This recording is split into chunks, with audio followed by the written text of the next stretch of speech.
and I'm the moderator for this panel. We have 4 panelists here, as you see. What I suggest is that each panelist introduce themselves and say a few words, and then talk about the topic of today, the historical trauma. And I would suggest that in keeping with the tradition, the elders go first. And I think Frank might But it was close. I don't know even where to begin. You know, we had all of us shared in that learning exercise this morning. I think all of us took something from that, probably different things. And I was telling the presenter just a bit ago that a lot of those things hit home with me even right now, this very minute. They were fitting and appropriate, and there were certain parts of that that I said, well, maybe that's what's going on, maybe that's why I think the way that I do. I had mentioned to her that even in letting my loved one go in the last hours and minutes, I talked with her. And I mentioned to the presenter today that was real strange to me, because I talked to her the same way I talked to my father and my mother and my sister and my brother and my sister and my best friend. And I've lost many of them.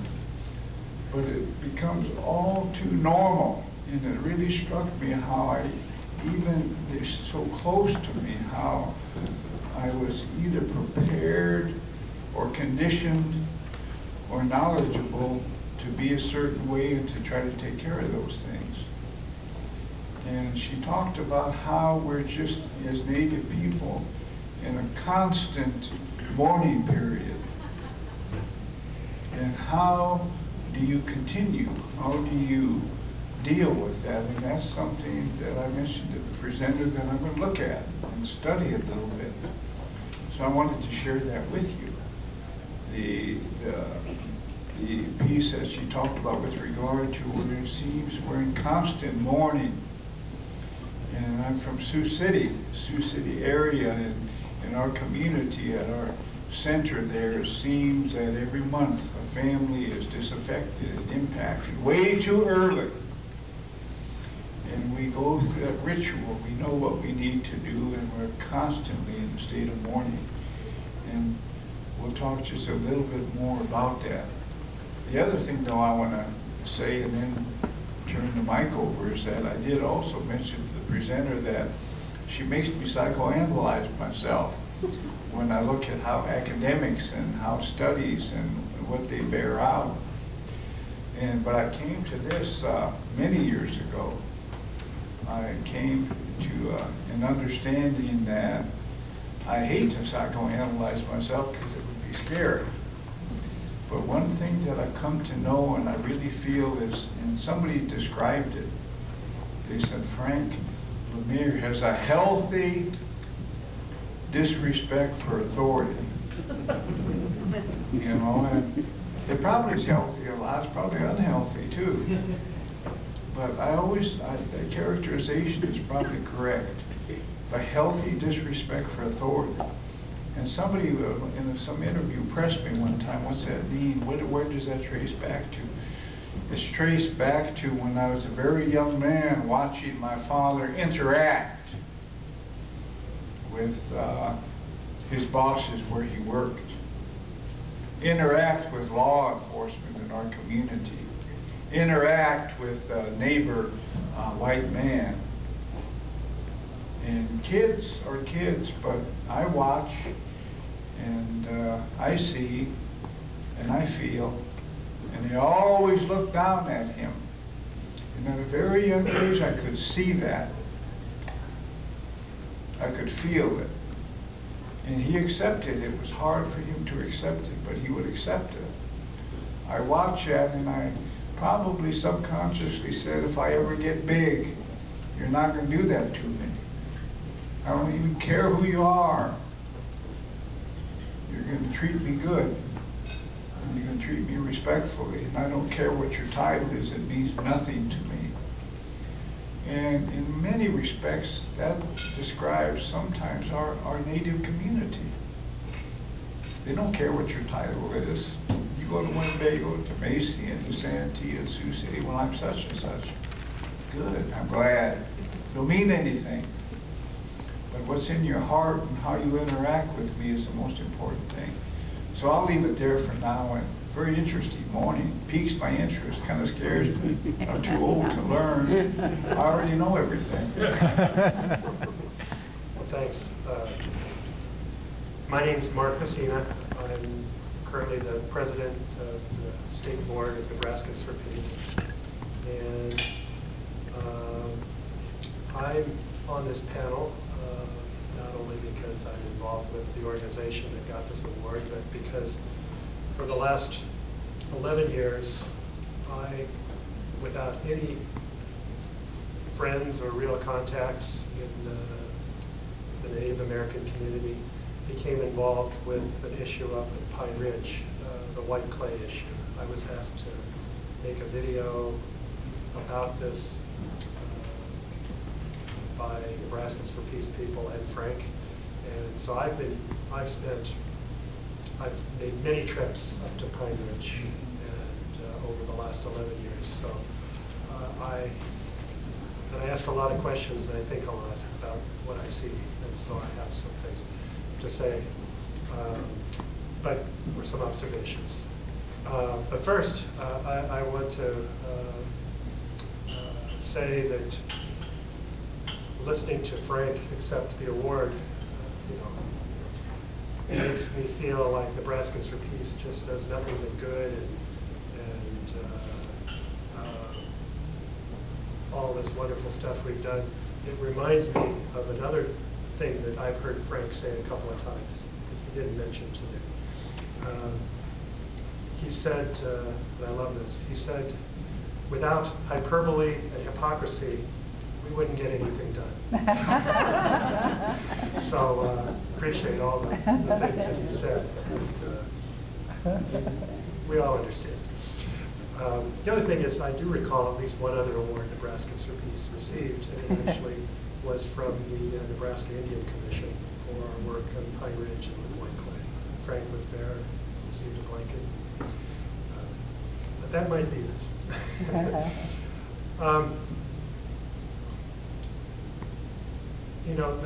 The problems in white clay, and the problems, one of the major problems that plagues the residents of the Pine Ridge, which are the Oglala Lakota people, is a difficulty with alcohol. Obviously, there are other drugs on the reservation, as there are in South Dakota, Nebraska, and everywhere. But alcohol really is the major substance that's abused. And white clay, which is the major purveyor of the alcohol which goes onto the reservation, is almost an institution in itself that represents the heritage, the destruction of institutions on Pine Ridge. I spoke a few years ago to a friend of mine, an academic, who told me that he attended a sociology conference, and he couldn't remember who the author was, so we haven't found the paper. But the person was writing about the Irish experience during the potato famine. And I do know enough from some of my reading to know that before the 19th century, the potato famine occurred, of course, in the early part of the 18th century, and led to millions of deaths in Ireland and many millions more who immigrated from Ireland, many to the United States. Before that time, Ireland was not known as a heavy drinking country. In fact, the statistics suggest that they consumed less alcohol than France or England or the United States. We all know the stereotype cliche, which has some basis in reality about the Irish and drinking. What this sociologist was attempting to do was introduce the concept of cultural alcoholism. And that is where institutions are destroyed, poverty is increased, ratcheted up within the memory of one generation, within less than a generation. Institutions are destroyed, there's no sense of governance, no sense of a people feeling that they can turn to an institution, whether it's government or a civic institution or a church. Of course, in Ireland, the churches became very important, magnified in importance because of the destruction of the rest of their lives. There's a cultural depression, and to turn to alcohol is one thing that many people do when they're depressed, and it becomes part of that culture. So the concept was cultural alcoholism. And it's a really heavy thing to try and pull it apart and try and figure out what a community can do, what a nation can do to deal with this. And I don't pretend to have any, within only 11 years of looking at a problem, I think that is identical to that can use that name of cultural alcoholism. I don't really know what to say about a real solution.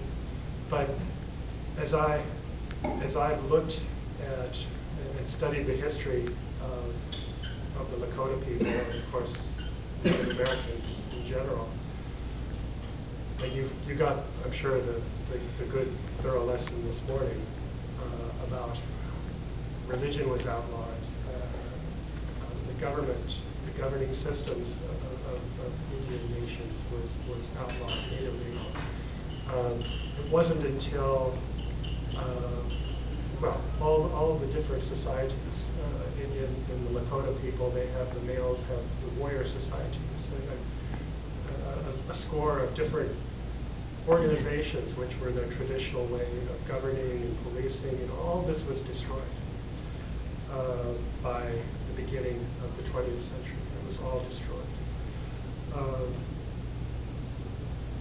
What strikes me is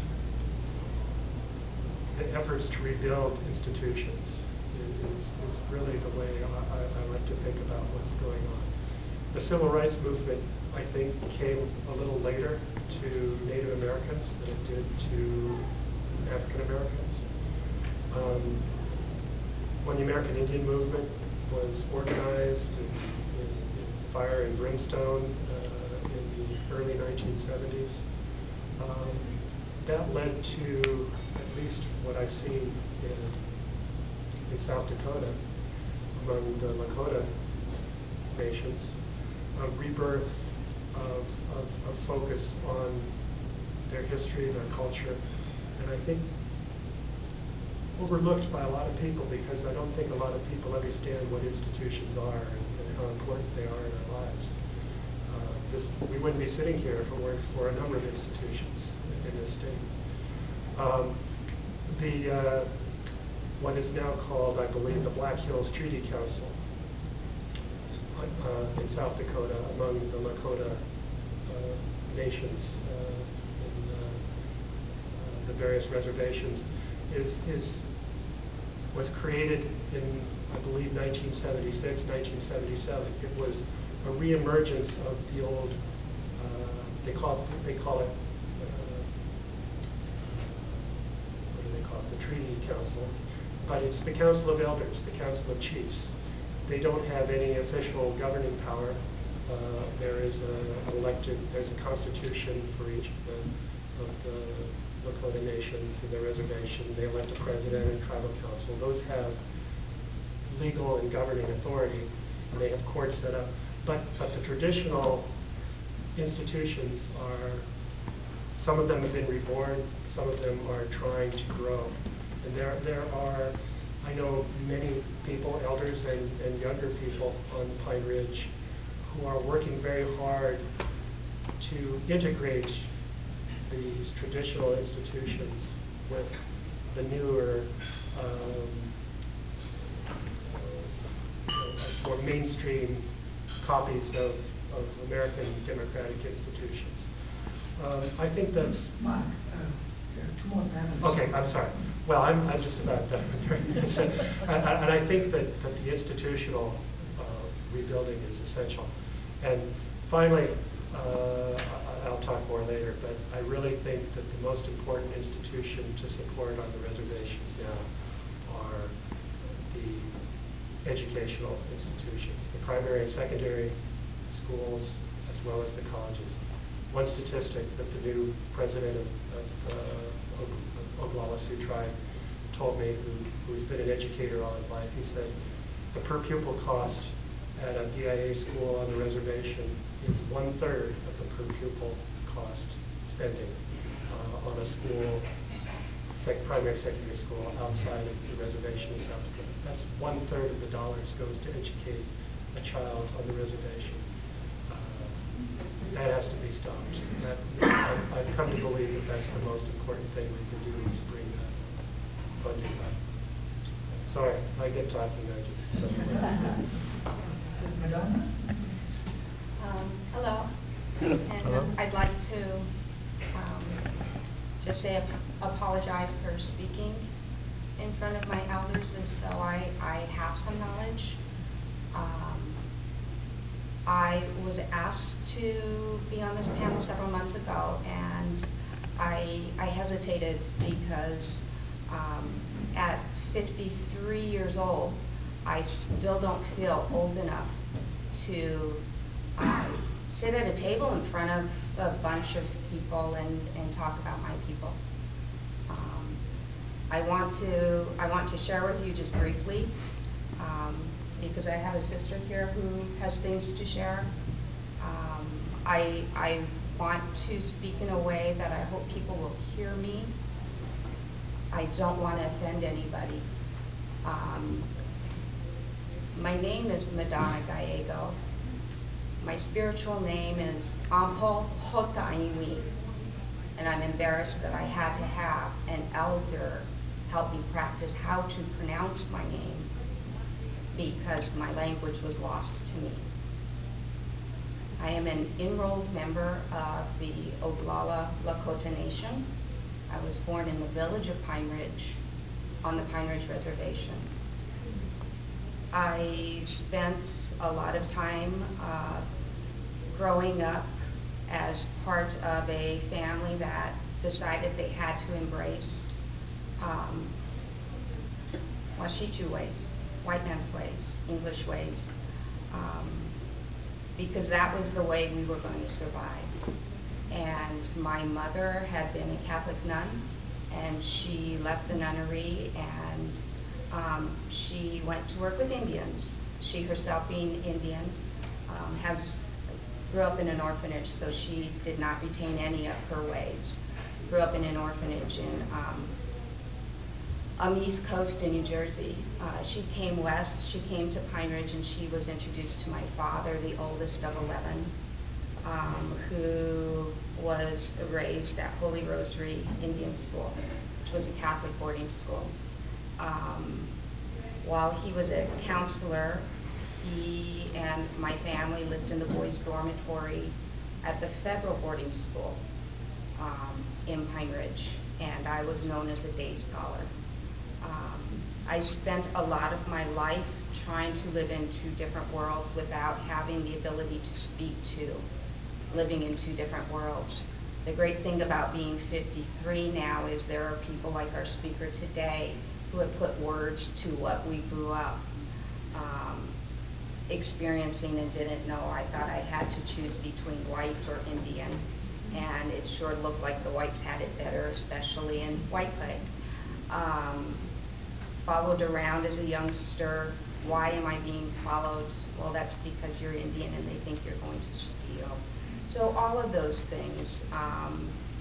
There was a woman here earlier today, Morgan King Hecht, and I literally owe my rediscovering my roots to that woman. I was able to say thank you today to her. in therapy with her, I went through, I'm also a graduate of the MSW program, and I went to therapy with her, and she asked me one day, what do you know of your people? And I said, nothing. I was raised Roman Catholic. And it was her question, and it was her encouraging that got me to explore, to go home in my 30s. We left the reservation when I was 11, and I didn't go back until I was in my 30s, and you have no idea what that does to a Native child. Take my word for it, if you're out there practicing, you don't have to have the answers. You don't have to be an Indian lover. The strength for that Indian client is within that Indian client. You just have to ask the right questions. Once I was asked the right questions, I found it. I believe that the Creator led me to what I needed, and each step along my journey I've been given something. Somebody's talked to me in a way that made sense. And I operate in a system that is very much Western medicine, but I also have a head that is very much Native American. And what's inside of any Native American, if it's gone off wandering, there are people, Native American people in communities that can help them bring their spirit home. And I think I'm going to stop there. Thank you.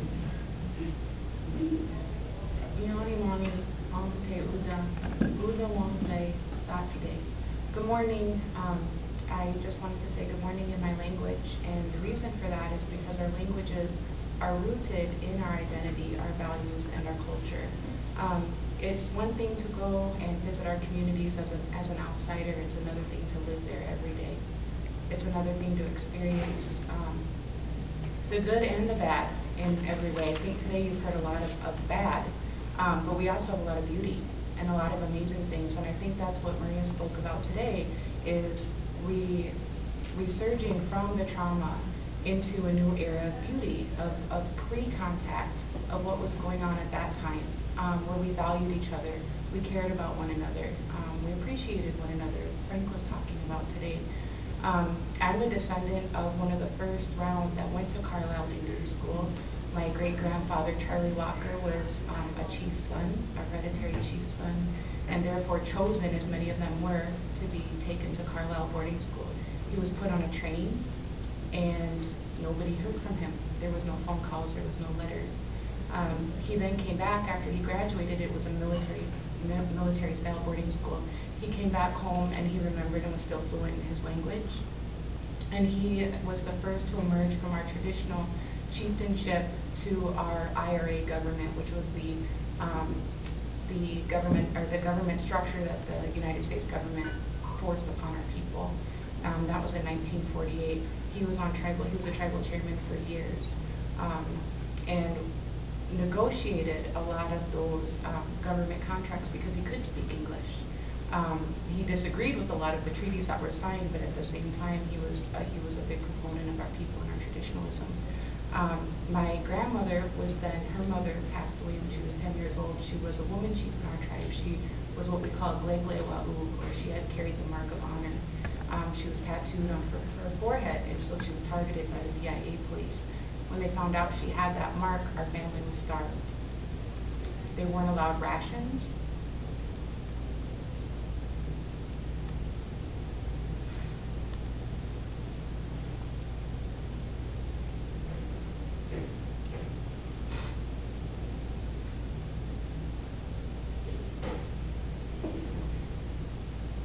My grandmother was sent to boarding school. She was sent to Haskell boarding school, which at that time, Haskell now is Haskell Indian Nations University. It's a very popular tribal college and university among our people. But at that time, it was a boarding school. And at 10 years old, she was shipped down to Haskell. And she didn't come back until she was 18 years old. And when she came back, it was so ingrained in her mind that white was right.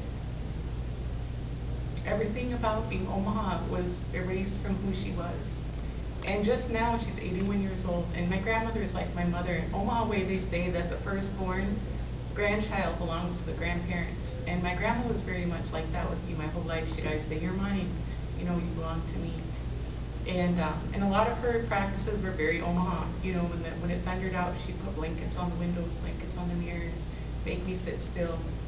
All those things. She'd say the grandfathers are back. She remembered all those things. But she never recovered from that pain, that trauma. My father was a half-breed. His father was white. We don't know who we don't have contact with his father. My parents are both now passed. And my father always struggled with that, walking in two worlds. He never could quite get it right. You know, he was always one way. He didn't know how to deal with that, and so he dealt with it through alcoholism. And he had a master's degree. He was probably one of the first Indian men in Sioux City to even obtain a master's degree, if not the first. And he was a very highly functioning alcoholic, and he ended up drinking himself to death. And with myself growing up, I was taught to, and actually, Frank, your daughter Lexi, if anyone knew her, she was just such a bright light. And I would look at her and kind of think of myself sometimes, because she was being molded to take on a lot of responsibility, and she was going to do a lot of really good things, and she did do a lot of good things. But I look at that, and that's how I was kind of trained. Go to DC, help out at the top level. You know, that's how I was trained in my house. Use your education and come back and help our communities. But don't come back too close. You know, go to DC and do it. Do it from so you can keep that distance from the trauma of our communities, because I was kept away from that. So for me, I went to the University of Iowa when I was 18. I actually had a daughter when I was 16 years old. I took her with me. Graduated from the university and then worked there for 8 years before just recently returning back home 2 years ago. I came back to Sioux City. And part of that journey home was me re-identifying with myself, and I stopped lying to myself. It's easy when you're in the outside world somewhere like Omaha to be recognized as a token Indian. It's easy to do that at a university level. And I was tired of seeing our students drop out at high rates. Because our tribal colleges can serve our students and maintain their culture. That assimilation process still occurs. It's occurring right here, even though I can guarantee it. You have to assimilate to some level to survive. I had to do it. I've done it. And that's why you can hear me talk in my language in 1 minute, and then I can talk in English and articulate myself the next. It's not easy, and most of our people aren't given that opportunity to do that. That's my daughter. So she's finishing up her 3rd year at Great Uni now. So with that being said, I just wanted to introduce myself. I don't even think I told you my name because I was getting a little emotional there. But my name is Marisa Cummings. My Omaha name is Nebraska. I belong to the Omaha people, the Buffalo Tail Clan, the Sky people. So that's who I am. That's who I am among my people. I know a question came up earlier about relationships. And those relationships, whether you recognize them as our brothers or sisters or our cousins or our grandparents, it doesn't matter. It's how we recognize them. That's us ascertaining our sovereignty, our right to be who we are as individuals. And so if I say someone's my brother or sister, that's who they are. I don't need to explain it to you. I don't have to. I'm telling you that's my brother, that's my sister, that's my daughter, that's my son. And that's something that we as Indian people, we don't need to explain ourselves anymore. And I hope that we can get stronger as the generations go by. And I look at my youngest, my 10-year-old, and what she can understand, because I told her as a young age we knew she's just a little bit different. And I had a medicine woman tell me she's already been here before. Maria talked about that. She talked about the old ones coming back. And I had a medicine woman tell me she's already been here. Things are going to be hard for her. She's not going to do well in school. She's not going to understand the structure. It's going to be really hard for her. And I'm like, well, what do I do? You know, how do I raise this little girl? And it's been very challenging. She struggles in school a lot. And I'm not used to that. I'm used to my other 3 being pretty high achievers in school. So this is, part of my role in parenting. And we believe that before we come into this world, we choose who our parents are. We make that decision of what kind of life we're going to have, when we're going to go, when we're going to leave this world. We make that decision before we even come into this world. And so that's how I think about my own children, is that they chose me. So it's my responsibility to serve them the best that I can. And with that being said, I think that's all I have to say. Just open it up. Well, now it's up to the audience to ask questions. You may direct your questions specifically to one person on the panel or to the entire panel. Yes. In the last few years, I led a program called Black-White Dialogues, to bring black and white people together, so we could understand each other better, understand traditions, beliefs, cultural norms, and all those things. And I found it really hard to actually learn those things from people. I mean, we related a lot just as human beings, but I never found out a lot of the answers to my question. What would be the most important things for us to know, for white people to know about Native American people, in terms of your beliefs, your customary practices, anything like that? I want to just briefly share, we have some interesting folks here today. We have people from the Iowa Department of Human Services came over here, and we have people who work with us a bit in Woodbury County, Iowa. And we marched on them. We took them to task. And it was a he said, she said, couple tumultuous years in the Sioux City Journal. Our issues were about child welfare. Our issues were about losing our children in disproportionate numbers in the system. And I'm pleased to say that we're sitting at the same table today. And our biggest supporters of our Four Directions Center in Sioux City, Iowa is the Iowa Department of Human Services, the people we raised Cain with. I think therein lies some answers about beginning to try to understand. I don't think there's a magical workshop that does that. I don't think a magical semester does that. I think years and interaction will get you to that place where we're still trying to get to right now with Iowa DHS. And that's a test. And we're firm, forthright, and respectful both ways. And that's refreshing. And what I want to say, that something that we really try to impart to DHS, I try to do it as best I can, is that we hurt just like everybody else hurts. We're not even going to show you maybe. Sometimes we do, sometimes we don't. But we hurt and we feel about our children as much as you do, and even more so.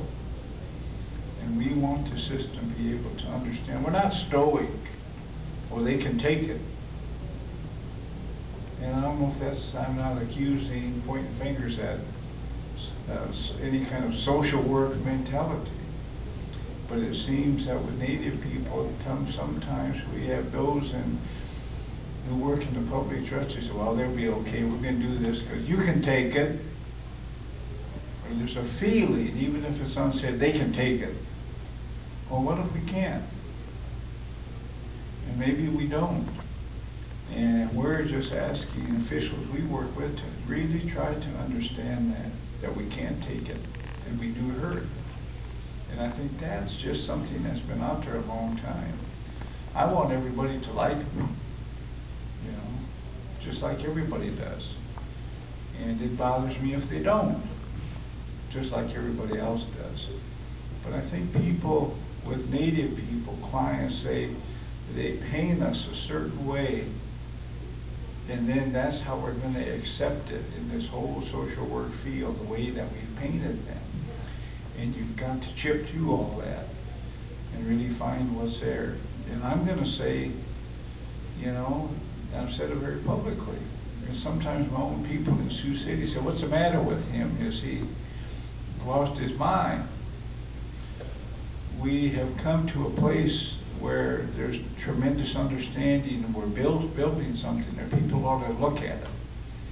You can be so far apart but come together, and it doesn't happen, in social work 101 or 102 or 301 about the 4th or 5th year, I began to say, well, that Tom Bosco, he's kind of all right, I guess. And he said, well, Frank, I don't know, but you know what, you need him on that wall. And we need each other, the social workers and the people you work with. You need each other on that wall. Would anybody else like to answer that? You were asking about cultural traditions a little bit. Of what, you know, your beliefs, your practices that make your life meaningful? I think when it comes to two different groups of people getting together, that they would both have to be invested in that and learn something and take something away from that equally.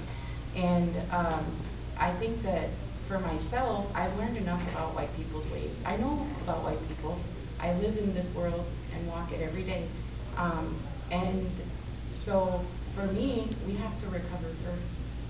We have to have people like Maria and others that we have to heal first. We have to regain our language again.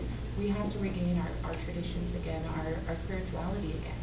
And once that happens, maybe we can come to the table. And this is me speaking only on my behalf. Other people could have very different opinions than I do.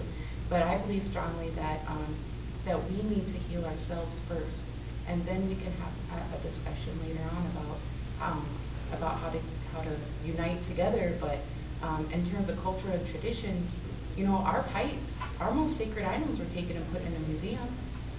Those are for you all to see. We can't use them anymore. We can't practice our spirituality anymore. Our most sacred bundles, our clan bundles, are in a museum. Actually right here at Lincoln. And so until we have those things back and we regain the spiritual knowledge that's connected to them, I just don't really think that we have the time to invest in helping other people understand us. We need to understand ourselves first again. And that's a lot of recovery, and that's a lot of healing.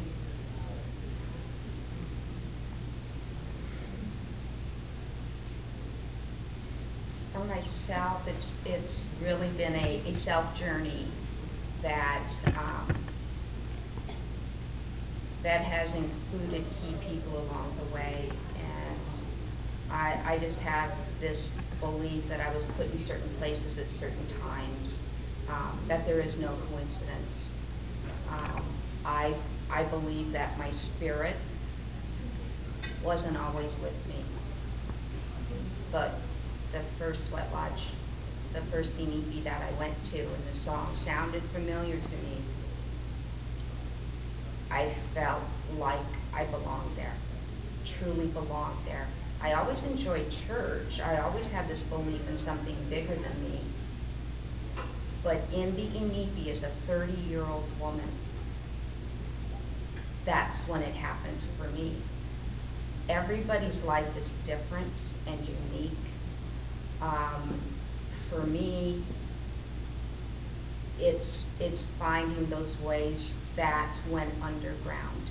Part of my early spiritual prayer practice was in thanksgiving to those who took our ways underground. It wasn't until the 1970s, and to me that sounds really, really recent, until the 1970s, that 78 to almost 80, that we could have our Sundance, one of our biggest spiritual, it's our renewal, it's our Christmas, it's the beginning of the new year. And we were by law not allowed to do that. So I heard you say that we came to the civil rights sort of late. Red Power was probably one of the last power movements. I lived in Pine Ridge then, and my family was ostracized because my mother wrote a letter that got published in the Time magazine saying that we weren't all criminals and renegades. There was a lot of negative press for Native Americans. It wasn't bad enough that I grew up being followed in stores, but now we were trying to say, hey world, here we are, but we were portrayed as something else. And so my mother wrote this letter, and shortly thereafter we left the reservation and never went back. I call the reservation home. I don't get to go as often as I like. It's 8 hours, and I try and go every full moon. There's a ceremony that I want to be there for. The pipes are in places where they don't belong, and I'm not here to make anybody, I don't want people to walk away feeling guilty, and I'm not that angry Indian girl. I am saying those things, they are so important and they don't belong there. I made prayer ties 15 years ago to bring those things home. They're still there. And those are things everybody can pay attention to. I had help along the way, but I can tell you right now, I don't need help from somebody else telling me how to be an Indian. There is a lot of romanticism, and then there's the reality. There's very much a beautiful, beautiful life on the res. People can't believe it when I say that, but there's also poverty. That it's third and fourth world poverty, and we, as a rich country, there's no reason for any child in America to go hungry or cold, or for elderly to be snowed in. But those are our things to fix, all of us together, I believe, trying to be more understanding and respectful. And yeah, but I don't need somebody coming and telling me what I need to do to fix me or my people. We have our ways, we just need to be able to express our ways, and to practice with those things that we need, that are somewhere else, that need to come home. I think there was one more thing that I wanted to say, but it is gone. This came up, there's some people that I work with in the audience, and this came up. It was a high-level leadership meeting. And one of our leaders said something about off the reservation. And later on, somebody said, well, just send up a smoke signal. I know there's been lots of talk about school mascots. And I would say if you walk out of this room and don't remember anything, just do this. Tune into what you're hearing. That might be offensive to somebody else. If you don't mean it, that's okay. I am offending people all the time. I know that. But just to be mindful, and I think that's a beginning step. I don't know, I'm going to shut up. One more question, then I think we are almost close to time here. Yes, this one. Yeah, you read. This question is from Madonna. Hi, Madonna. You had mentioned about a therapist that worked with you that asked the right questions. Can you talk a little bit for us about what some of those right questions might be? Yeah. She started out by, I've always identified myself as Native American. So when you fill out, you go into somebody's office and you're filling out your demographics, and I check that box. I've always been very clear about that. She actually read that box. I know we all get busy as practitioners. You got to check that box. You do not know the strengths that that client is coming to you with, and it is not the client's responsibility to tell you what their strengths are. Most of them are going to need you to help you figure those out. So the very fact that she read her demographic information, that she could ask me what nation. I mean, I'm Indian. Even my own aunt by marriage this weekend, we were arguing. But Madonna, Indian, sent up smoke signals. And I'm like, oh, for God's sakes, where did you see that? In a movie. And a cartoon, probably. I can tell you, my people never sent up a smoke signal. Now, there may have been another tribe, but what I'm trying to point out is we're not all the same. And it's so easy to go there. because even my auntie, who's known me since I was little, thinks we're all the same. It's really not my job to teach her that we're not. I have great respect for my elder. I will nudge her, but she's going to the grave with that one. We're not all the same. The other thing that I experienced was great shame because I didn't know my ways. And unless you've been a minority person who's been totally disconnected from anything of value for your people, you got to wrap your head around that one, because your first thing you're going to want to do is say, teach me about your people, and you've just lost that client. That client has just gone into a deep, dark hole. They don't have anything about their ways to teach you. That's historical trauma. All of that was taken from us. My mother could never give that to us. She was dark. She was Cherokee, and I'm even embarrassed to say Cherokee because everybody has a Cherokee relative. So pulling myself back on track. Remember that we're not all the same. Remember that you have an individual in front of you. They may be carrying shame because they don't know one thing about their people, but it is locked in there. Morgan asked me, what could you do to learn something?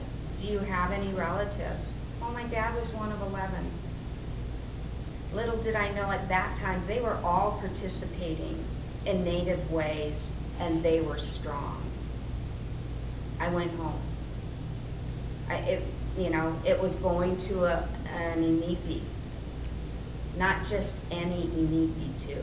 You have to be careful. But those were some of the questions. What could you do now? Could you read a book written by somebody from your tribe? Yeah, does that help? Yes. Before we go and lose this, before we get done, I'm reminded of a couple things here that I think are really important. What we try to do with Native population in Woodbury County, we have a mission, and it's fitting, appropriate that you know it. That mission is to make ourselves well. And I think Marisa spoke to that, and we spoke to that. Make ourselves well, and then bring our families back together. We're displaced. The way it was before people came here was a better way. And so we want to work ourselves into the past, but there's one thing that we're going to hopefully be talking about sometime, and that's the fact that all these things we talk about today in the workshop and the things we learned came about because a whole race of people were made to feel bad about themselves so we could take something from them. We took their power, we even took their humanity from them because we would be able to benefit from that. And one of these days they're going to get that power back when they get well. When they go back into the sweat lodge and to the sun dance, they're going to get well, they're going to stay well. I've been well for 35 years, and I walk around with a chip on my shoulder because maybe I'm getting well. Because when you get well, you begin to ask those questions. How come your children have everything and my children have nothing? How come those Black Hills were given to us in the courts, but you still have them? We talk about the need to heal, the need to make people's lives a little bit better, and we're going to get to that time where that's going to bother you.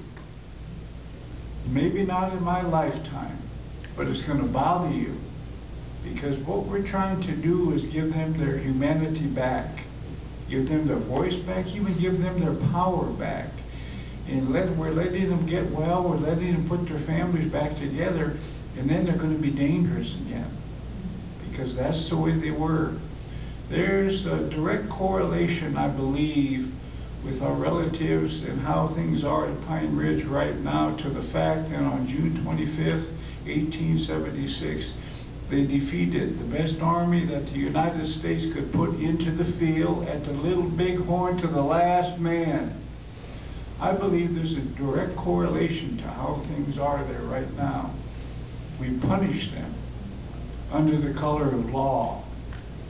And we have a lot of young attorneys who figured that out, and then we have some old grizzled people who don't care anymore, who speak that truth.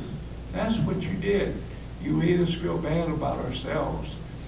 And do you really want us to feel good about ourselves? That's up to you. That's a question you need to ask yourself. Do you really want us to reunite? You talk a good game. I just wonder if you really do. Because when it happens, there'd be changes for us. And my relatives, I'm going to go to those Black Hills, you know, when they get them back. Or my children are going to go there. But that's what we're about. We're going to empower them again. And so you should watch out. With those thoughtful questions, I thank the panelists for sharing their views with us. Frank, Madonna, Marisa, and Mark, thank you very much, and thank you for participating in this function.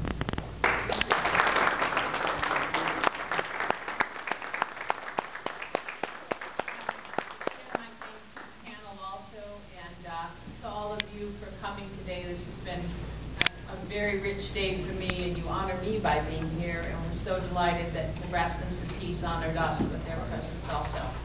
Please fill out your evaluations, pray for peace, and work for justice.